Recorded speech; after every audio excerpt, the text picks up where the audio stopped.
திருகோணமலை மாவட்டத்தின் கிண்ணியா பிரதேச செயலாளர் பிரிவிற்குட்பட்ட காக்காமுனை மேல்திட்ட கிராம மக்கள் தமது அடிப்படை தேவையான சுத்தமான குடிநீரை பெற்றுக்கொள்வதில் பல சிரமங்களை எதிர்நோக்குகின்றனர்.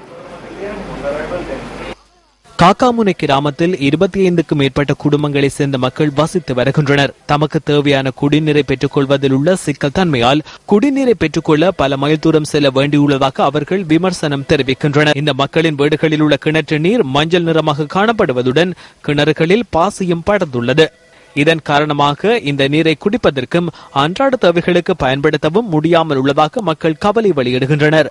பிள்ளைகளுக்கு உடுப்பு ஸ்கூல் உடுப்பு கழிக்கலாம் மஞ்சள் தன்மையா இருந்துச்சு. தண்ணி வாட்டர் வலி வரும், குடிக்க இயலாது, குளிக்க இயலாது, கிருமி. பாடசாலை மாணவர்கள், கர்ப்பிணி தாய்மார்கள், வயோதிபர்கள் என பல தரப்பினரும் அசௌகரியங்களை எதிர்நோக்குவதுடன் அடிக்கடி நோய்வாய்ப்படுவதாக மக்கள் தெரிவிக்கின்றனர். எங்களுக்கு தண்ணி இல்ல கஷ்டம் மக்களுக்கு. நாங்க மித்த தூரமா தண்ணி எடுத்து இது செய்யறோம். ஆட்டாவில ஏத்தி வந்து தான் குடிச்சிடும் தண்ணி.